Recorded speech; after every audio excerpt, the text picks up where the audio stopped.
Our story today is called The Elves and the Shoemaker. A shoemaker, by no fault of his own, had become so poor that at last he had nothing left but leather for one pair of shoes. So in the evening he cut out the shoes which he wished to begin to make the next morning. And as he had a good conscience, he lay down quietly in his bed, commended himself to God, and fell asleep. In the morning, after he had said his prayers and was just going to sit down to work, the two shoes stood quite finished on his table. He was astounded and knew not what to say to it. He took the shoes in his hands to observe them closer, and they were so neatly made that there was not one bad stitch in them, just as if they were intended as a masterpiece. Soon after, a buyer came in, and as the shoes pleased him so well, he paid more for them than was customary, and, with the money, the shoemaker was able to purchase leather for 2 pairs of shoes.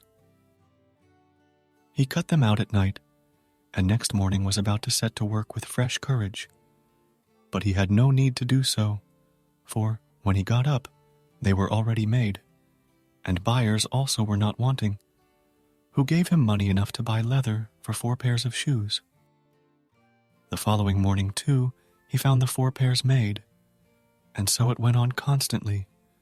What he cut out in the evening was finished by the morning, so that he soon had his honest independence again, and at last became a wealthy man. Now it befell that one evening not long before Christmas, when the man had been cutting out, he said to his wife, before going to bed, "What think you if we were to stay up tonight to see who it is that lends us this helping hand?" The woman liked the idea and lighted a candle, and then they hid in a corner of the room behind some clothes which were hanging up there, and watched. When it was midnight, 2 pretty little naked men came, sat down by the shoemaker's table, took all the work which was cut out before them, and began to stitch, sew, and hammer so skillfully and so quickly with their little fingers that the shoemaker could not turn away his eyes for astonishment. They did not stop until all was done and stood finished on the table, and they ran quickly away. The next morning the woman said, "The little men have made us rich, and we really must show that we are grateful for it. They run about so and have nothing on, and must be cold. I'll tell thee what I'll do. I will make them little shirts, coats, vests, and trousers, and knit both of them a pair of stockings, and do thou, too, make them 2 little pairs of shoes." The man said, "I shall be very glad to do it." And one night, when everything was ready, they laid their presents all together on the table instead of the cut-out work, and then concealed themselves to see how the little men would behave.